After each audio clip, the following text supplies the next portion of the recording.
Welcome back to Grizzly Game Day, where it's halftime of the 2011 Grizz Cat game with the Grizz on top, 12-0 at the break.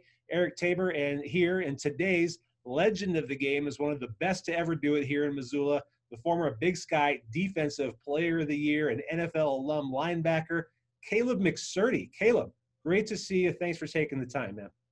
Great to see you too. I appreciate it. So you spent 3 years in the NFL, if I'm not mistaken. But, that was, gosh, kind of getting a few years back there now. A But while back. give us a bit of a life update. Where are you at now? What are you doing for work? And tell us about your family. Yeah, I live in Asheville, North Carolina now. And my older brother lives here too with his wife. And I have a girlfriend here. And I work in strength and conditioning. I'm a coach. So it still lets me kind of be close to the athletic kind of realm and help. I work mostly with high school and college age kids, and I get a lot of meaning out of that, and I appreciate helping them out. And other than that, I just kind of enjoying life in Asheville. I play music with my brother, and it's just a nice little thing we got going over here. You're taking local Asheville kids and kind of grooming them to be college athletes, whatever, helping them with their strength and conditioning stuff. Absolutely, yeah. And what kind of instruments are you playing down there? I've played drums since I was a little kid. It's a pretty musical family. So my brother and I built a studio on some property we have up north of Asheville, and we can just get in there and record and mess around, and it's a lot of fun. Great music city, Asheville, North Carolina, for sure. Yeah, a lot of live music. Well, it's great to have one of the, real Grizz greats on the line here and going back, doing some reminiscing. One of the last three Grizzlies, actually, to be selected in the NFL draft. Surprisingly, since then, you went to Dallas in the 7th round in 2012, had some time with the Cowboys, the Rams, and the Browns, I believe. Career hampered a bit by injury, though. Walk us through your time in the NFL and how tough that is coming back from an injury. Yeah, the NFL, it's, not to sound cliche, but it's a great experience. Things move pretty fast once you're done playing college and kind of into the combine, and there's always just kind of the next challenge. So it moved fast, but I tried to enjoy it as much as I could. And yeah, like you said, I had a pretty good rookie camp for the Cowboys and played in a preseason game or two, and was feeling pretty good. And then I had that Achilles injury, and so I spent the off season and so forth rehabbing that, and came back. And just to be honest, I just wasn't quite the same after that injury. And I think some people are able to bounce back and kind of return to what they were and what they had going on before. But I just lost some of that top end burst and kind of explosiveness that I didn't have too much to begin with. I had just enough, I think. So it's kind of an uphill battle, but I did get as healthy as I could, and thankfully some teams gave me some shots to play for them, like you said, in St. Louis and in Cleveland. And I just had problems really with that injury, and it just limited me. But it's part of the game. Sure. It happens. But overall, it was a really cool experience. I got to travel a lot and go to all different kinds of cities and places, and you meet great people. So overall, I was just pretty thankful to even have a opportunity, really. So.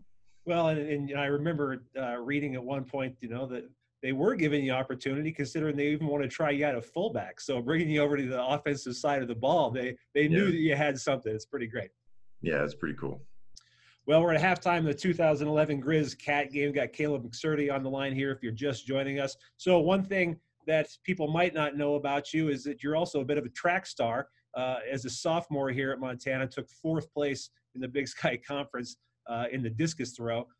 So how did you pull off both football and track? Because that's pretty time consuming. Yeah, it was just something that I really liked doing in high school and was pretty good at it. And, at times almost I had some college scholarships at some schools to go just do track, to do the shot put and discus. And Montana was just it was a great fit because they not only were they wanting me to play linebacker, which a lot of schools saw me at different other positions, and I wanted to at least have a chance to compete at linebacker. They saw me as an inside linebacker, and they were totally on board with letting me compete in track, you know. And so it just was kind of like I think so. The indoor season for track was when football, you're not doing much besides winter conditioning. Mhm. So I would just do our morning sessions for football and get your lift in and do the winter conditioning. And then, you know, kind of after school in the afternoons, I could do track and go compete at meets. And then the spring season worked out great too, because I would just hop into track a little bit late after we wrapped up spring ball and be able to do that through the rest of the kind of the school year before summer. So there wasn't too much conflict scheduling wise, but certainly there were some days where I was doing workouts for different, you know, for track and football. So it was pretty demanding on top of school, but it was just so much fun Yeah. that it was worth it to me. So it was just busy, but pretty fun and rewarding. Yeah, good stuff. Well, you're an All-American here at Montana, the Big Sky MVP, as you mentioned. But you had a great defensive team around you, especially kind of your senior year. You know, Tremaine Johnson, J.P. Canangata, those are some really, really fine players. What made that defense so good that you remember? Yeah, I think we all you know, I think we all actually we liked each other, you know, like we were friends, and we spent a lot of time together off the field. And you know, a lot of the guys in that front seven, um, Brian Waldhauser and Ryan Featherston, Bobby Alt, like you said, JP, we were just good friends. And you know, our coaches were good about, I think, defense. You know, you really have to just communicate well, you know. And I think physically we worked hard, and we were all pretty tough. And I think that's like, you know, you'll have a shot if you're tough and you're communicating and doing your assignment. And I think it helps too to just be close off the field. And so we did. We had a good, tough defense that were pretty smart and played hard, played for each other, that kind of thing. I love that, and you know, not a lot has changed really since you've been gone.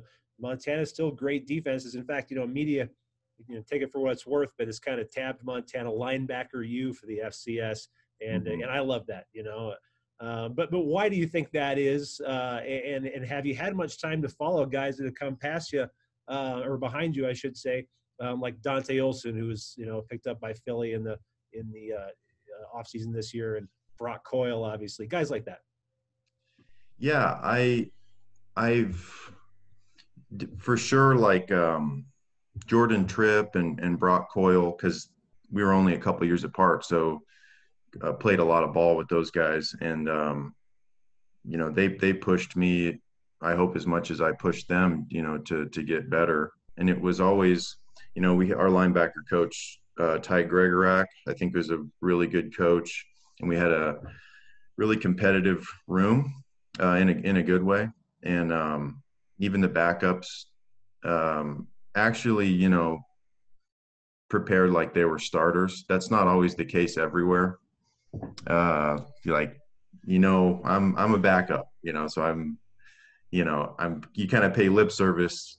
That can happen, but not in that room. It was you needed to be ready to play. And that's something Montana did, I think, really well, that they were always developing depth in that they would put in the backups routinely in certain parts of the game, like early second quarter. And so you'd always have multiple series a game as a backup.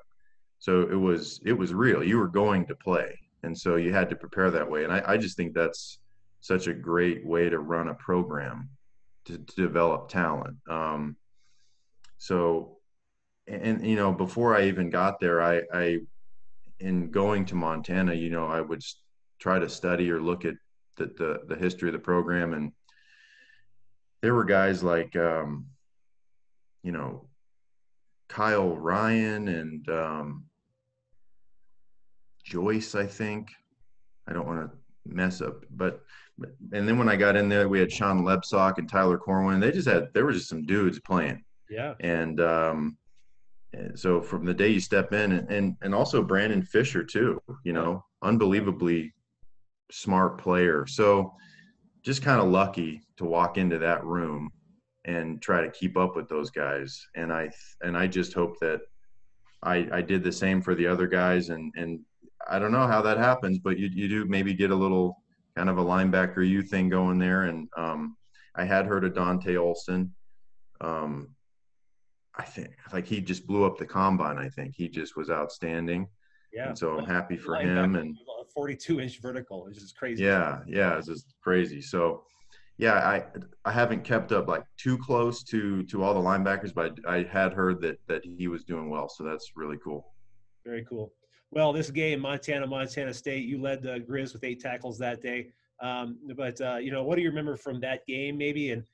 But the Grizz Cat rivalry overall. You're a Boise guy, so not a Montana native. Yeah. But obviously, that game you learned to make it very important every year. What do you remember from those rivalry games? Those were the wildest, hardest weeks of practice before the game. And the energy was, through the roof, and it was Cat Week, and so yeah, it was really important to win those games. And I think that the game that we're talking about in particular, the season before we had lost to them, and that's just never, and it was at home. I think we lost at home, and that's just wasn't acceptable for anybody. And so then we went to their stadium, and I think they were ranked number 1, if I'm not mistaken. So yeah. Yeah, so I'm not sure where we were ranked. We were up there, but it was to us, it was what a perfect opportunity to go beat them at home while they're ranked number 1. I mean, we were completely incentivized to do that. And I just remember it was really cold, but I think we had a great game plan. And the offense too, I remember Jabin Sembrano making some huge plays. I remember Dan Moore and Peter Wynn were running the ball really well. I think too,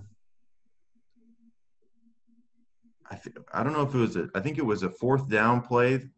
They threw a corner of the end zone to the tight end, Middleton, and he barely got a foot down and scored. And I remember that for me being like, this is going to be a good day. And yeah, I just think we just played a great game, beat them pretty good. It felt great, very cold, but it was a fun day. Like a Grizz Cat game should be, right? Cold. Yeah. Good day for Montana. Well, that's awesome stuff. Any other great memories of your time here at Montana, because you certainly left an impression. Yeah, probably. Man, really, really, so many. I really like any playoff game we got to play under the lights at Montana. Yeah. Whether I was a starter or not, like that Appalachian State game was great. Going to James Madison and winning. I think we played like Northern Iowa, or not Northern. Was it Northern Iowa? At home, Yep. Blew them out.